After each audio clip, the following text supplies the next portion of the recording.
The goal of this week's videos is to see how to perform linear regression in scikit-learn. So what that means is we have data that we think fits some sort of linear pattern, like y equals mx plus b if it's just one dimension of inputs. And we want to know how can we use scikit-learn to find that coefficient m and that y-intercept b. But first, let me show you how we can just generate some artificial data for performing these computations. And then later we'll do the same computations with a real-world data set. So we're going to say from scikit-learn.datasets, import make regression. And what you should believe, I think, is that because these are lowercase letters, you should think that this is just importing a function. It's not importing a new class of object or an object constructor. And let's see what kind of input arguments this make regression takes using help. So number of samples is going to be like how many data points does it generate? Number of features, this might be confusing because of the 100 default value here, but the number of features, that's going to be how many inputs are there. So in our case, for now, it's just going to be one input. So we're going to do n features equals 1. By default, all of the data is going to lie on a line that goes through the origin. And if we want it to be shifted up or down, we can change this bias. So like if we do bias equals 10, then instead of going through the origin, it will go through 0, 10. Noise is how much randomness there is to the data. And coefficient is going to be, should this function, should it output the true coefficient that it's using? And random state, we can use that if we want to have reproducible numbers. I don't think I'm going to use it in this video, but I think in the video quiz for one of this week's videos, I will tell you to use a specific random state so I know for sure what values you get. Okay, but let's just check this now. So let's do make regression, and then we'll say n samples. Let's start with a small number just so I can look at it more easily. N samples equals 4, and even though eventually we're going to do number of features equals 1, let's start with n features equals 2, because I think this will make it a little easier to understand. So the output is a tuple.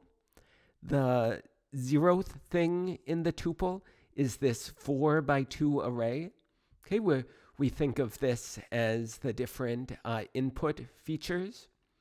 Okay, so there are 4 points. Each row corresponds to a point, okay, just like we're used to from Altair, from pandas.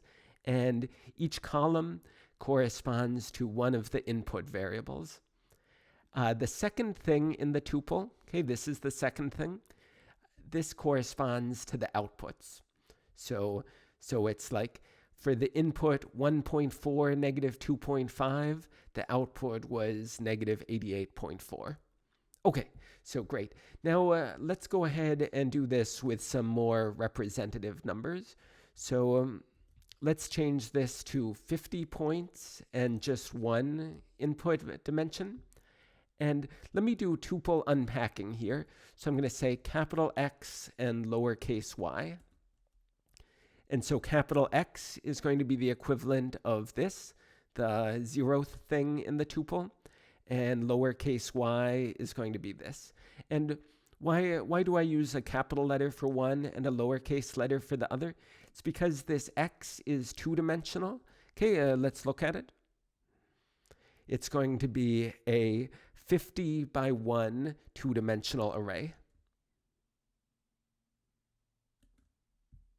Okay, perfect. And so 50 by 1. So it might look one-dimensional, but notice how there's like 2 layers of brackets here. Or if I do x.shape, then you'll see 2 numbers because it's two-dimensional. Okay, 50 by 1. Whereas y is just one-dimensional. Okay, it's the 50 outputs. If I do y.shape, we're going to see a length 1 tuple. This is how Python writes length 1 tuples inside parentheses with a comma and nothing after it. Okay, and let's go ahead and see how this looks in in Altair. So let's first make a data frame. So we'll do pd.dataframe. And I don't know if it's better to call it X and Y or to call it something else. I'll call it something else. I'll say column 0 equals this capital X. And I'll say column 1 equals this lowercase y. Okay, no, we're going to get an error here. And so it doesn't like the fact that this X is two-dimensional. So there are a whole bunch of different ways we can do this. The one that I think extends most easily to other things we're going to do is to say reshape -1. And then, as William described it, this -1, it's like a wild card. And so Python, or in this case, pandas, or I guess it's actually NumPy, will change this -1 to whatever number makes sense. So in this case, because there are 50 numbers in here, it will change this to 50. Okay, perfect. And let's save this as df. And now let's try to plot it. Alt.chart, we're getting our data from df. Let's do mark circle. And then let's encode. X is going to be from column 0. Y is going to be from column 1. Okay, there you can see this totally lies on a line. If we want it to be on less of a line, then I can use these this noise argument, okay, to add some randomness to like shift each point up or down some different amount. Okay, unlike this bias, which shifts all of the points by the same amount, this noise will shift each point by a different amount. Okay, so I think I'll show how to do that, how to add noise to this in the next video.